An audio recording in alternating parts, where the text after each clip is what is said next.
Hi,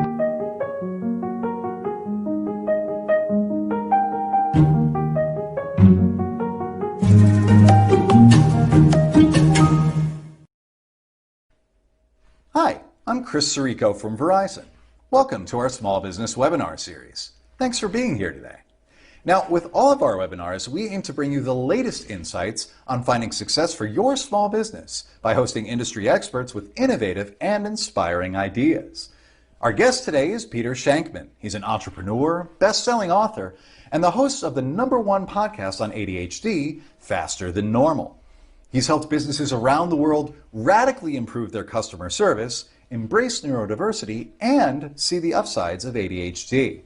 He's here today to share how your small business can create the ideal customer service experience amidst the changes we're all facing. Our host today is Ramon Ray. I'm glad he's back with us again. He's awesome. And if you aren't familiar with Ramon from our series already, he's an entrepreneur, an author, a speaker, and the founder of Smart Hustle Media. Welcome back, Ramon. So let's get started. Here now are Peter Shankman and Ramon Ray. Take it away, gentlemen. Chris, thank you so much for that introduction. It's always good to be back here at the Verizon Small Business Webinar Series. Great to be here with someone who I followed, observed, watched, looked up to for many, many years. As Chris has already said, Peter Shankman. And Peter, once again, thanks for joining us, and thank you for your time today and helping us at the Verizon Small Business Webinar Series. Appreciate it. My pleasure. Good to be here, Ramon. Awesome. So, Peter, let's jump into one thing I know is very important to you, and we're going to touch on a few key points. But one thing I want right at the top, one thing that's a passion for you and you talk about quite a bit is ADHD and related. Can you start right at the top? What is it? Why is it so important to you? And what is it that we need to know about it? Maybe speak to those who have it and those who don't. Feel free to spend some time on that. Yeah, I mean, one of the key things to understand is that in this world that we're in now, where everything is so condensed and so sort of sent down to the most binary detail, we really live in an attention span world of about 2.7 to 3 seconds. And at that level, it is very, very hard to sort of focus on everything, let alone anything. I was diagnosed with ADHD about 10 years ago, which is attention deficit hyperactivity disorder. When I was growing up in the New York City public schools in the 70s and 80s, it was called sit down, you're disrupting the class disease, you know, and could never figure out why. And then over time, I realized that my brain works a little faster than other people. And I've since written about this, and the concept of faster than normal affects probably 25 to 35% of the population in the United States alone. And that's 25 to 35% of people who you're selling to, who you're buying from, who you're hiring, who have a faster brain, who think a little differently, who have to do other things to get those same chemicals, those focus chemicals, those dopamine, that serotonin, that adrenaline, that regular people create on their own. And so people like us have put together sort of rules and rituals to allow us to use our neurodiverse brains for good. And, you know, I can get on a plane, which is like my happy place, and write a book on a round trip flight to Tokyo, which I've done several times. And because I'm completely and totally focused, right? So for me, it's very important to get those chemicals the best way I can, whether it's exercise or whatever, and just be aware that more and more people are coming forward with it's sort of something we didn't talk about in the 70s. We didn't know about it. Right.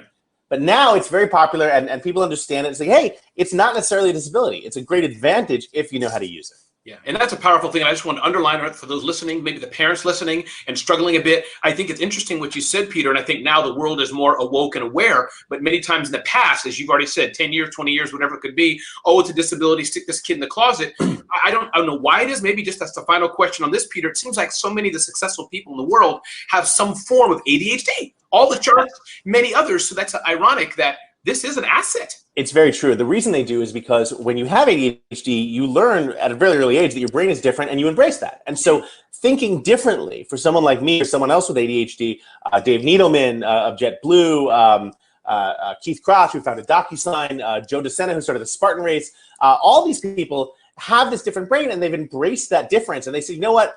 I have this crazy idea, and I'm going to start it, and I'm going to see what happens, because what's the worst that can happen? Yeah. Right? Way too many great ideas are lying dead on the side of the road because people didn't have the guts to say, well, it's different. Let's see what happens. Yeah. Right. And when you're ADHD, you're like, well, let's see what happens. Yay. It's great. And absolutely, you get lucky sometimes. Yeah. No, for sure. Thank you for that, Peter. So one thing I know, the second thing I want to talk about is these rules of the economy. And I'm curious, Peter, as you go through all, if we have time, 5, maybe bullet point them out.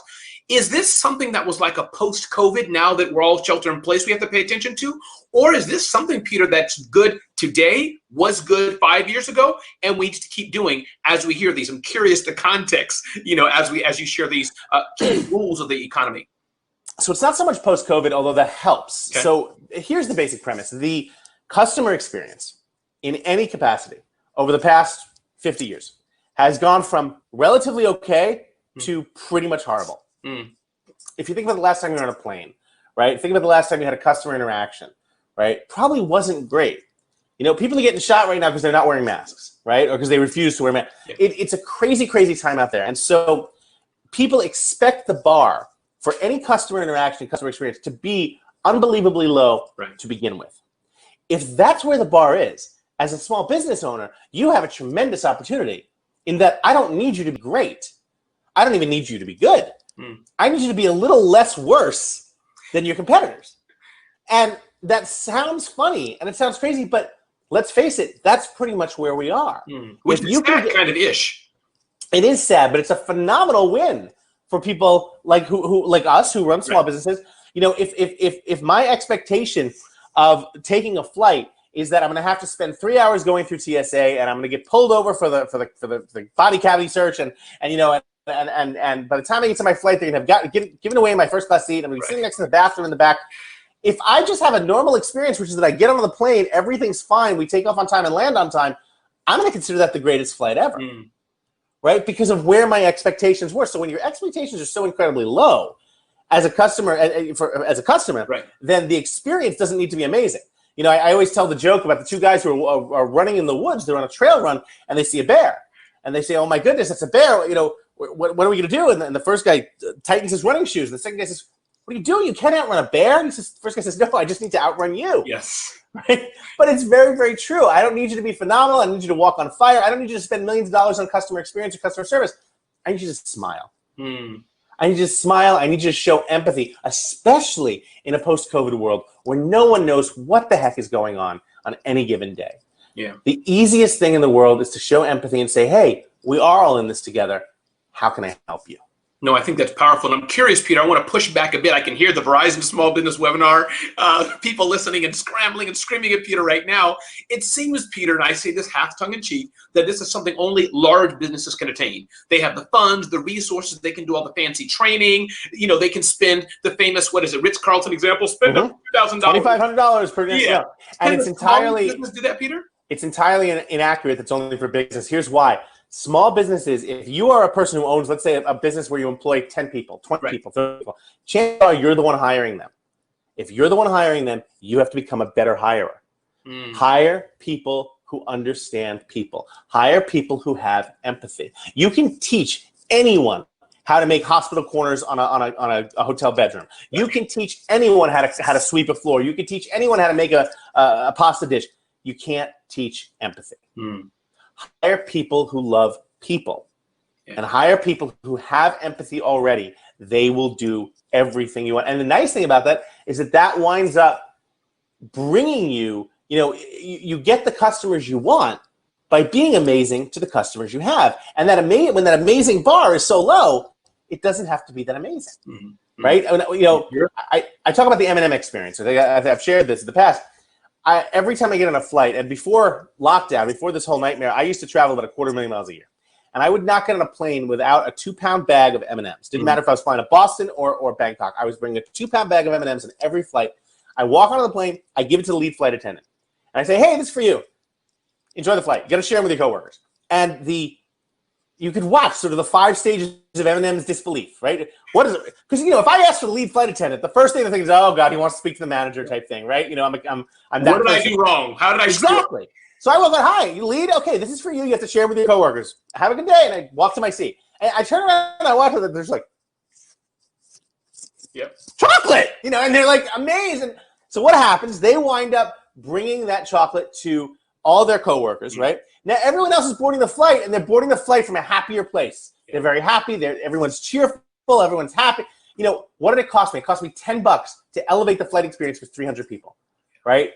If that's all it takes, because now the flight attendants are smiling. They're smiling at the people when they board the plane. Everyone's happy. If that's all it takes, what can you do for your business that costs $10 or even less. You're right. That's powerful. And I'm curious, Peter, what are your thoughts then how, as you said, this works for smaller businesses?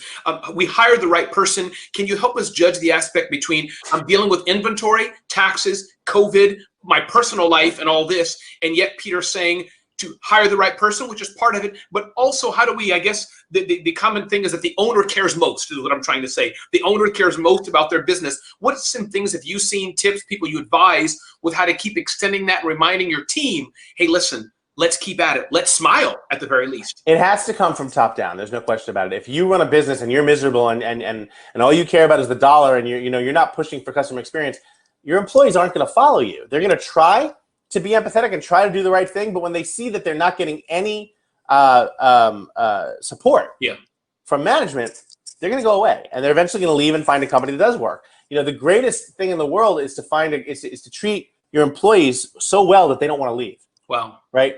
And so being able to focus on your employees, having their back, right? When you get that customer, the customer is not always right. Let's understand that. The customer is right a lot of the times, but sometimes the customer is just an idiot.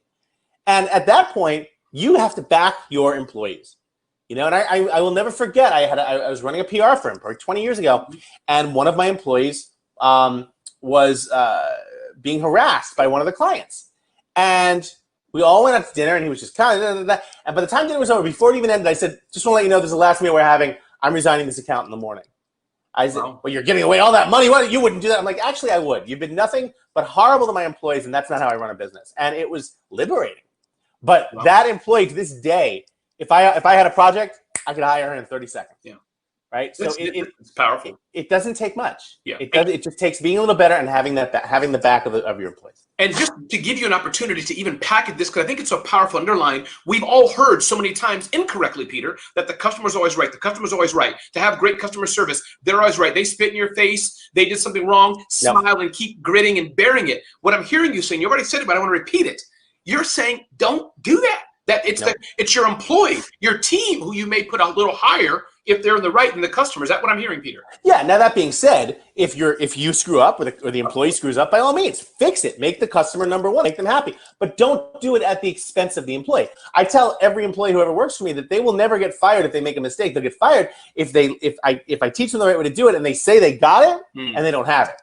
But you're never going to get fired for trying something new or failing after making a mistake. That's how we learn. Yeah. Peter, this is a great conversation. We have a few more minutes to go, and I want to remind people, use the question, the Q&A tab, ask question to Peter Shankman, and Peter's website is petershankman.com. Yes, just Shankman.com, even better. Shankman.com, Shankman.com, the best place to go to see him. He has so many things to offer, mastermind groups, books, all kind of things you want to check out. And I recommend, Peter didn't ask me to say this, I'm on his email list. You definitely want to get on that list as well. And second thing I want to say, Peter, for those asking, we've done this many times, how can I get the replay? Can I get the replay? Yes, you can. Just go to the same Bright Talk link, download this, and check out the other things we've been doing in the Verizon Small Business Webinar Series. And those who want to find out about Ramon, RamonRay.com.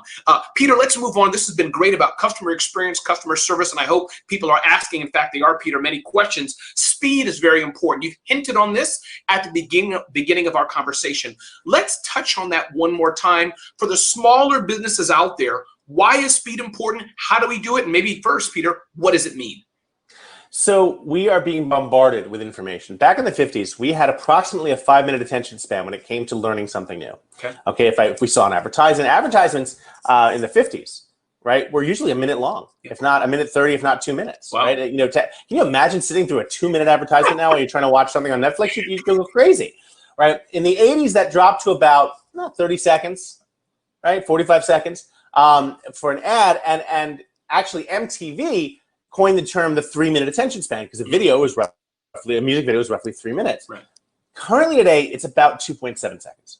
You have roughly 2.7 seconds to reach your audience for the first time before they go somewhere else. That's roughly 140 characters, not a tweet, but rather a mobile message, a couple of sentences. So if you only have that much time, that limited amount of time, what can you do? And it really comes down to something a professor of mine said at Boston University 20-something years ago, which was be brilliant at the basics. Wow. Right? If all you have is 2.7 seconds, for God's sake, learn to spell. Right? Become a better communicator in whatever form you're communicating. If you speak publicly, take an improv class, right? Take some sort of class that allows you, take an acting class. If you are writing, take a writing class, a reading comprehension class. if you only have 2.7 seconds to reach me and the first thing I notice is a spelling error, we're going to have a problem, right? I always tell the story. My daughter, wonderful girl, 7 years old, her name is Jessa. When she was about a year old, I brought her to a place in New York City that they took the kids for a few hours a day and they threw them in a ball pit, whatever they do with kids. And I was a little nervous letting her go for the first time, but I let her go and I come back, I pick her up. She has all her fingers, her toes. I'm like, all right, she survived. I'll send her again tomorrow. And I get a note that night from the place saying, Mr. Shankman, thank you so much for allowing us to take care of Jessica. Well, her name is Jessa, not Jessica, right? And they had one job, right? How can I trust they're not going to kill my kid or remember? I ran to her, I'm like, is it the right kid? Maybe they gave me the wrong kid. Right. They couldn't spell her name, right? It's not that hard. And again, that goes back to being brilliant at the basics, understanding the basics, because it's so, again, the bar is so low that if you only have 2.7 seconds, just spelling something correctly. Right? 1 out of every 2 corporate homepages in America has a spelling or grammatical error on the homepage. 1 out of every 2, right? So if it's not you right now watching this, it's the person who's watching it over there. Right. So, it's as simple as that. And that's really the best way to gain that communication. Give people information the way they want it. Ask them how. There are still 7 people in the world who have fax machines. If one of your clients is one of those 7, you better be faxing, right? Ask them how they like to get their information and give it to them the way they want. No, that's powerful. And Peter, I want to remind we have about 5 more minutes to go with Peter Shankman before we get to live Q&A. Remind people, put it in the questions tab. Peter's going to answer your questions, marketing, customer service, a lot of knowledge you want to get from him, tips, tools also, and resources Peter can share with you as well, how to be more productive in your day. Peter, a third point I want to talk about, this has been great so far, and again, thank you for spending time with us here at the Verizon Small Business Webinar Series. Remember, shankman.com to see all things Peter Shankman. One of the things to touch on, Peter, is the aspect, and you've touched on already. We've talked about you have a short time to get somebody's attention and make a first impression. What about staying top of mind? This is something I know that we talk about quite a bit at the Verizon series here, where we're struggling, it seems, Peter, day by day to get the new customer. Peter bought from me once. How do I get Peter to buy from me again? It seems like we small businesses, as you know, you work with us in a rat race. Thoughts on how we can keep that attention and just keep people coming back? Is there any way to do that? The 5 most underutilized words in the world are, how can I help you, right? Every time you mentioned earlier, and I appreciate the comment that you like my email list, right? Well, the one thing that you rarely see on my email list, maybe you see it once a year, is a sales pitch. Yeah. Right? You rarely see that. What you get is information. You get things that can help you in your daily life, whatever that might be, right? We, as companies tend to focus too much on selling and not enough on the humanistic aspect of life, which is that, hey, these people are human beings. They have problems just like everyone else, right? So if you're sitting there and you're saying, okay, what can I do to try to get these people to buy from me? Rephrase the question. What can I get these people to do that will make them remember me when they want to buy something, right? And so the concept of that is offering help. Here's some information I found. I thought it might be of interest to you. Hope you're having a great day. Something as simple as that. Every email you send out doesn't have to be a sales pitch. Having someone's email address, being able to communicate with them, having an audience is a privilege. Yes. It's not a right. It's not a right. It's exactly like wearing spandex. There are very few people that have the right to wear spandex in this world, right? True. If I'm training for one of my Ironman triathlons and I've trained for a year and I go the day of that race, I've earned the privilege of wearing spandex for that day. Right. As soon as the race is over, guy comes up to me and says, good job, now please put on this bulky t-shirt. I get it. It's a privilege, not a right. Same thing with having an audience. You have an audience. Having an audience is a privilege, not a right, and you have to keep earning that privilege every day, and you earn that privilege by giving them information they want the way they want it that can help them without a sales pitch, so that when they do have something to buy, you become top of mind and you're the first place they go. Yeah. So let me again push back on that, Peter. I can hear people complaining and rankling. And are you sure, Peter? I got to make sales. I don't have time to do some long email campaign, drip campaign, tweet. How can I help you? It sounds very woo-woo. I got to sell my video camera, my consulting services, my cupcakes, my doggy treats. Are you really saying that, Peter?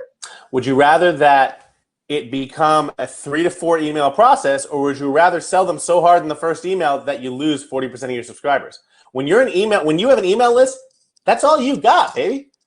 You lose those 40% of subscribers, you're not getting them back, right? But if you're offering them help, so a gentleman by the name of Barry Diller, he was the head of Paramount Pictures in the 70s, took over the job. Paramount Pictures was about 2 seconds from bankruptcy. He did something differently than his predecessor. He walked in every day and he pulled out 10 cards from his Rolodex. For those in the audience under 30, Rolodex was like Outlook. It had cards, you'd turn it. And he would pull out 10 cards from his Rolodex every day, and he would just call those people and say hello. Hey, it's Barry. What are you working on in New York? How's the weather in LA? What's going on in London? Da, da, da. Never selling them. But when you had a picture that you wanted an actor signed to a 5-picture deal or a movie you wanted greenlit or funded or whatever, you could have gone on 20th Century Fox or Warner Brothers, or you could have called Barry back. Barry was top of mind. And the fact of the matter is that when you're top of mind, not only will you get the sale, but they'll bring friends. You get the customers you want by being amazing currently to the customers you have. Yeah.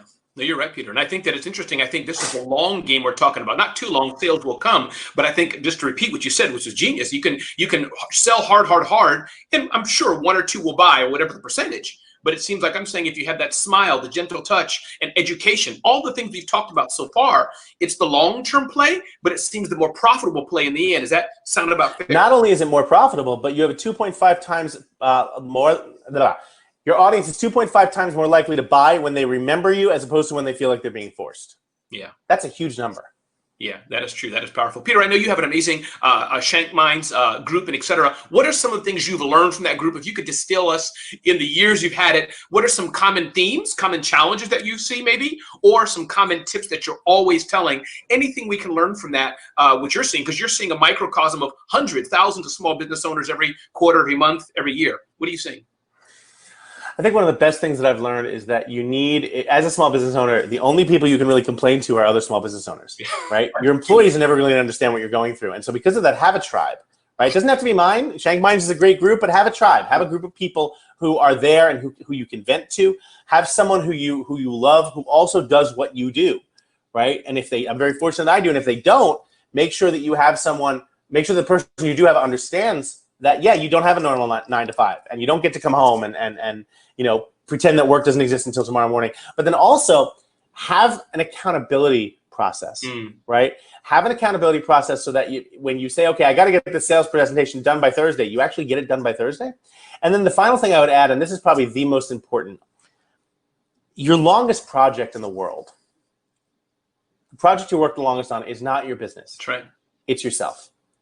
And it is very easy to forget how to take care of yourself because you're focusing on taking care of your business. And if you're not taking care of yourself, you won't be able to do anything else. The oxygen mask theory is very, very prevalent when you run a small business.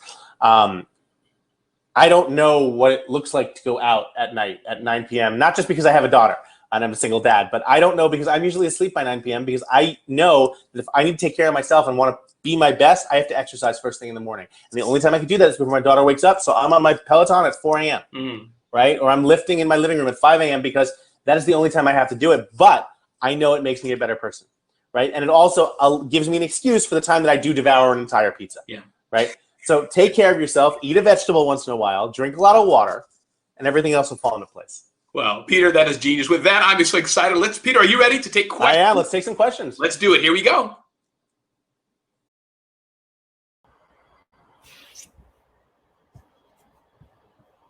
Really 20-pound, 30-pound bag of M&Ms? Yeah, and I don't think he said 20 or 10. I think he said 2 pounds. But the point is, it's a 2-pound bag of M&Ms. So thanks for asking that question. Peter, this is a question. Again, we have a variety of questions here. And one of the questions is interesting.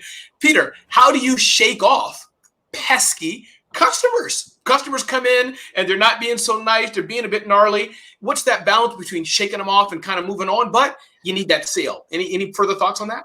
I think you get to that moment where you're like, okay, you know what? How much do I need that sale, right? My example is, to what extent is this going to ruin future sales I have today, this week, this month? If I'm dealing with the client, the Anoyatron 1000 client, right, who will not stop. Yes. Right?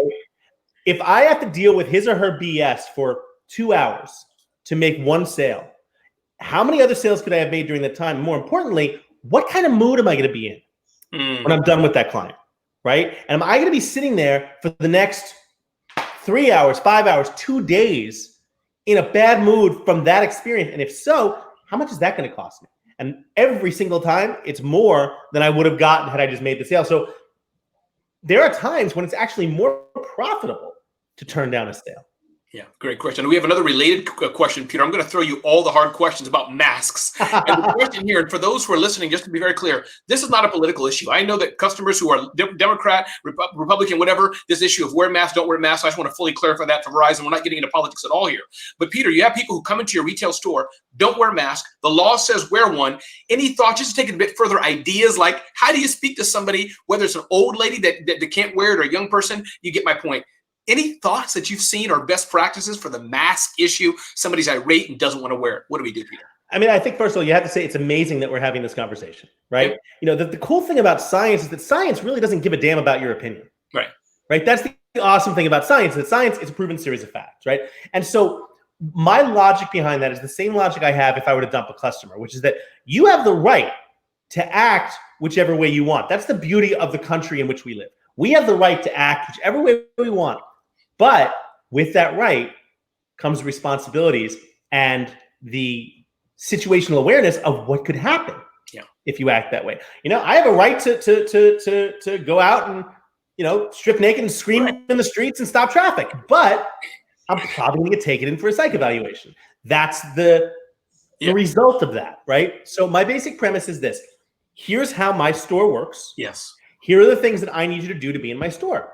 If you don't want to do that, you can go. You have that right, but not in my store. Yep. You have that right to go to another store. There's a great quote I saw at a restaurant. There's a sign on the wall that said, we'd like you to wear a mask in here, but we understand if you don't want to.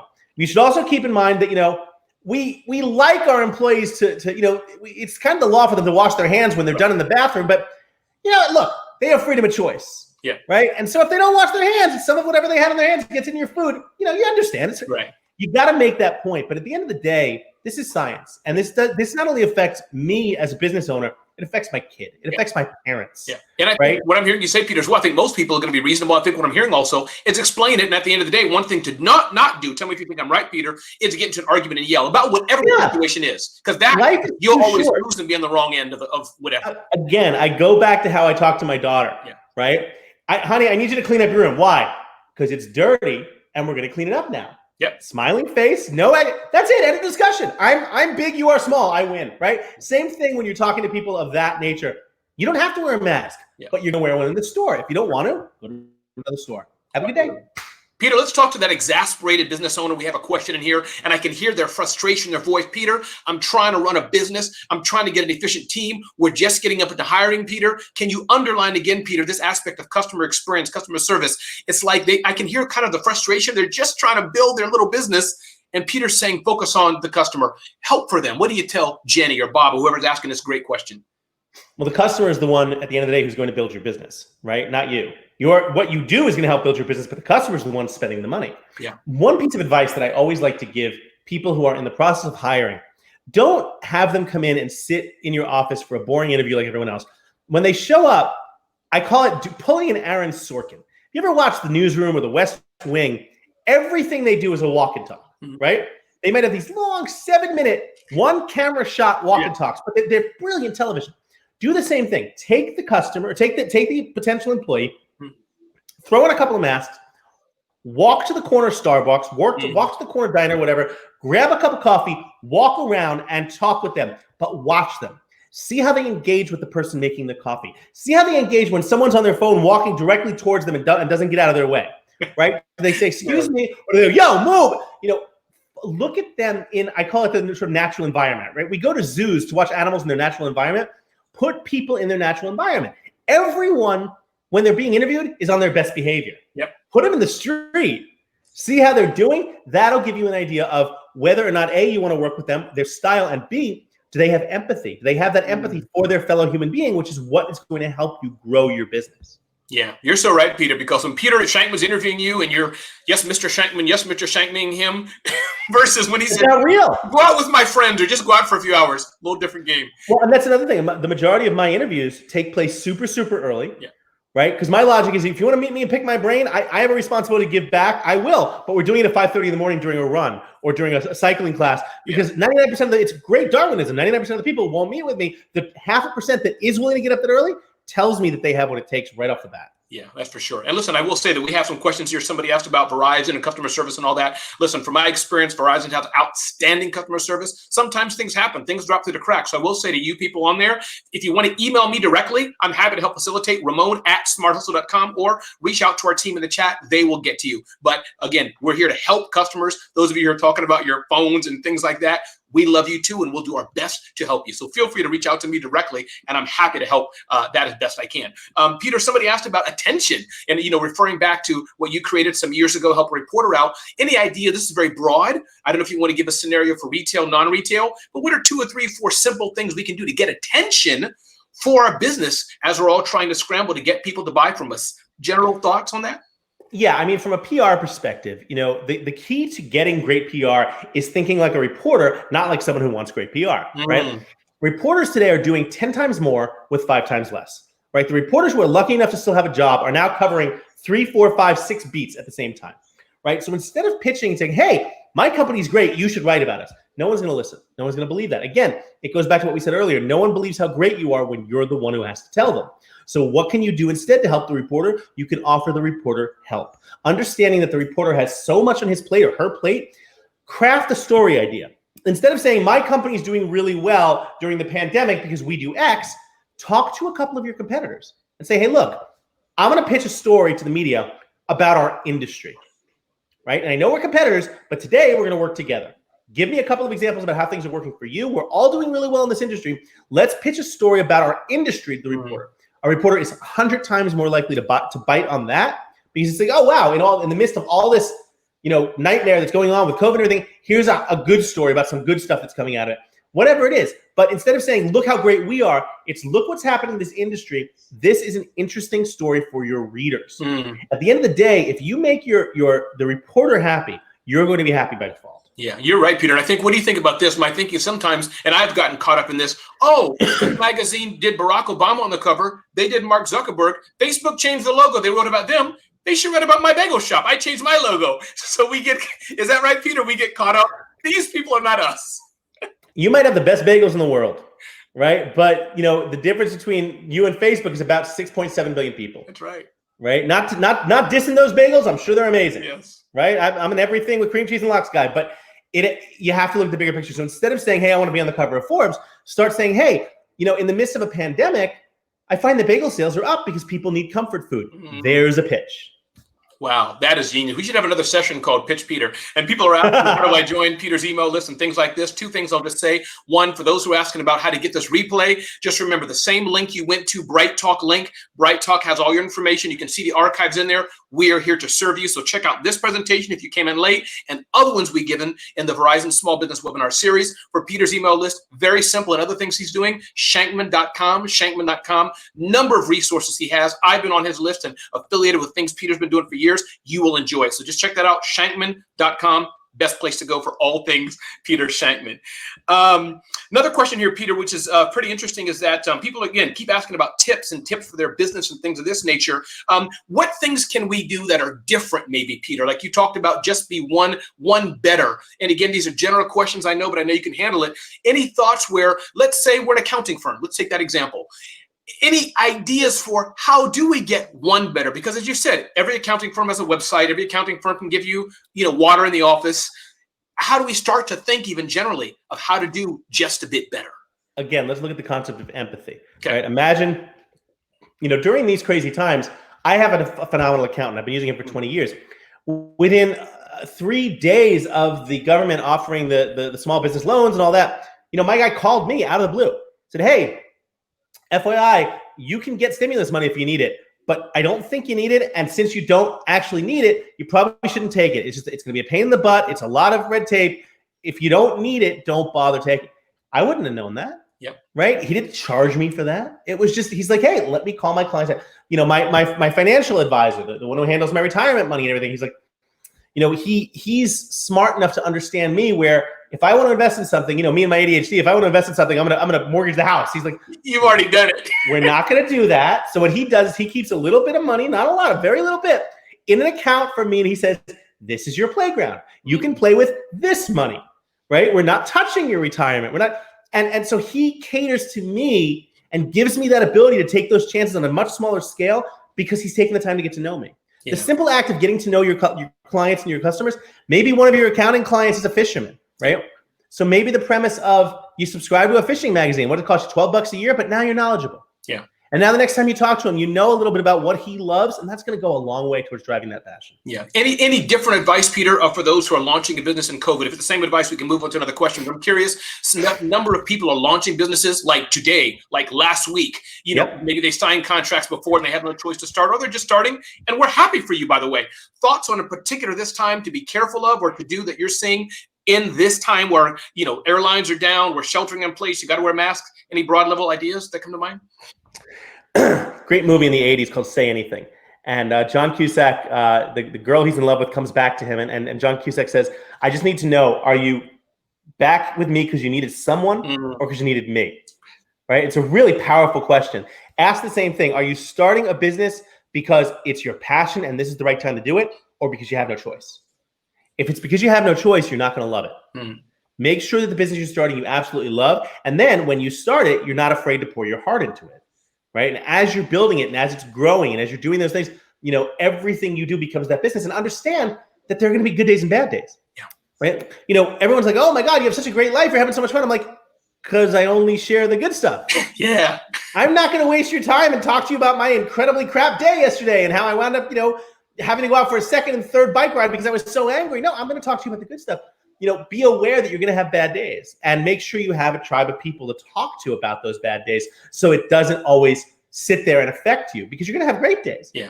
But most entrepreneurs, we have two speeds. We have namaste and I'm going to kill someone. There's no middle ground there, right? So you have to have that middle ground. You have to be able to talk to someone.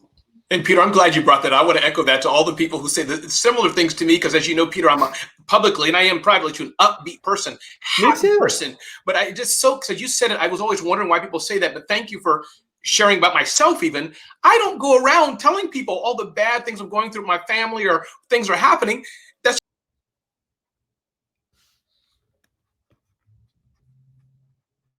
so. Great point, Peter. Peter, I know that you love delight and surprises. You're the guy who sold T-shirts on the corner, you know, in bad times and etc. Somebody has a question here about thank you cards and emails. Anything come to mind for this person? They like thank you cards. They like emails. Anything they should consider doing to make it fun, pop, sizzle? Anything that comes to mind for you? I have absolutely no stake in this company whatsoever. I don't own their shares. I'm not an investor, but I am in love with it. It's called TouchNote. It is a little app that sits on your phone. Whenever you meet a new client, whatever, take a selfie with them. Grab your phone, take a selfie, right? As soon as they leave, you upload that photo to TouchNote and it sends them a postcard, a physical, actual postcard within 5 days, right? And you can write on it whatever you want. Thanks so much. Great meeting you, whatever. I do that after every single one of my speeches. I've gotten repeat business from that more times than I can imagine. I think it costs like $1 a postcard, right? Yeah. But you're sending a postcard out and they get something in the mail. Oh, wow, that was the guy who spoke. You took a picture. That's so cool. They're not going to throw that out. They're going to keep it on the desk. They're going to remember you. Right? I am a huge fan. Again, it's those little tiny things that you can do that are just a little bit different. That's right. The concept of sending out a postcard. Who sends out postcards with my photo on it? Greatest thing ever. Those little tiny things that make you 1% better. Your goal, again, is to be remembered, not simply recalled. Wow. And Peter, it does work, man. I mean, people don't realize it, but I know you're a person who a lot of people want to reach in one way or another. You're a celebrity, Peter, whether you admit it or not, you are. And you know, when we're all human though, right? You get that postcard in the mail, you get that box of chocolate from what's that, Wolverton, that famous company, and all that stuff. You remember, you just can't help because we're all human. You just can't help. My last keynote my last in-person keynote was early March in Vegas, right? I did that. I took the selfie with the CEO of the group that brought me down. Yeah. Last week, the guy reached out. He's like, hey, we're looking for a virtual keynote for October. I saw your postcard. He's like, what are your fees for virtual? I'm like, boom. You know, there's my mortgage for 2 months. So it's those kind of things, right? For what? A $1 postcard. That's right. It happens all the time. Listen, we got so many questions pouring in. Again, everybody remember, if we don't get to your question, you're welcome. I encourage you, go to shankman.com. Peter will do his best. He's a very generous person, but to try to answer, work with you in some way, shape, or form. But just go to shankman.com. Whatever. For sure. As I said, email me directly, Ramon@smarthustle.com. Best for me, especially those of you who had questions about Verizon. Happy to work through and facilitate as best I can. Details, Peter, people just want you to kind of underline that again. This aspect about employees coming first and empathy with employees. You said it, but can you recap that for us, this aspect of focusing on your employees, focusing on caring for their needs? Recap that for us. So you got to care about your employee. Your employee's lifeblood, and here's why. It takes every single employee to keep your business running at an optimum level. It takes every single employee to keep that customer experience perfect. It takes one employee to blow it. Right? All it takes, if I'm renting a car from you, and I've had 20 great experiences throughout my time renting a car, and then I go to one place and the person doesn't care, or they give me attitude, or my car's not ready and they're not helping me. Well, does that tarnish that one person, or does that tarnish the brand? It tarnishes the brand. Yeah. Right? And so that empathy for your employees and understanding your employees, and understanding that, you know what? Employees have bad days too. They're human beings, right? And taking care of them and showing them that they matter is huge. Because let's face it, the current thinking around big companies is, if you get fired, they're not going to give you 2 weeks notice. Screw them, right? And so if you're a small business, the best opportunity you have over the big businesses is simply to show that you care about your employees and that they matter to you. You do that, they're going to go out of their way to not only sell for you, but they're going to defend your business with the last dying breath. Yeah, so true. And going back to this aspect of postcards and things like that, Peter, I've used a service I know you know well. We should have a whole session with you just about tips and tools. Is BombBomb, B-O-M-B, BombBomb.com. Yeah. I use that for video, but postcards, video, whatever you want to do is great. I'm going to probably try to wrap it up, Peter, with this point here. We may have one or two more questions, so keep your questions coming in. But someone challenged, and Peter, I say this kind of tongue in cheek. Someone challenged, is Peter saying 2.7 or 3, whatever the point is it that low of seconds before people kind of get the attention to the side versus a larger amount of time? I have my own answer, Peter, but can you respond back to them? They're saying, in essence, it probably takes a bit longer. I have some more time before people want to work with me or make decisions. Thoughts? What do you say to them about that? I'm sorry, I saw something shiny over there. What? No, but that's my point, right? Is like, yes, there are situations where you're going to have more than 3 seconds, right? It's a generalized number. But the premise is, from the first time they find out about you, that first second where they're looking you up, or they catch your online ad or your commercial, or they see a video, or they catch an Instagram post, whatever, on average, their finger is ready to keep scrolling. That's right. Look at it that way. The first sentence you say is so important that it has to stop their finger from scrolling. If you can do that, they'll stick around. And the best way to do that is give them smart information, spell it correctly, become a better speaker, a better communicator, a better writer, whatever it is. Make them want to stop their finger from scrolling. That is powerful. And I think that's so true. I think stop the scroll. And I think it works, Peter. We're in this online world here, but you and I know, both as speakers, it happens in person as well. That doesn't mean everybody's going to like Peter's style or my style. But the point is, we're aware that people are watching us. So I'll take it a step further. In this COVID environment that we're currently in, right? The amount of crap that I've been buying off of Instagram ads and Facebook ads and whatever lately is through the roof. Right? So now is that time where just a little bit better, they're going to stop and probably buy from you. Yeah, for sure. Peter, another person asked you, I think, a great question. Those who are listening to us, we have about 1 or 2 more minutes. Those who are listening to us, Peter, and they're saying, you know what, let me start. I've not been such a good boss in building this culture that Peter's talking about, besides firing and hiring differently. Any things that people should start doing? Should we have better meetings? Should we maybe showcase it more? You said that already. If we're not living it, that's a big way to do it. Right. But anything else for those who are like, you know what? Let me check in and see even, are we an empathetic company? How are we doing for the people who've not thought about it?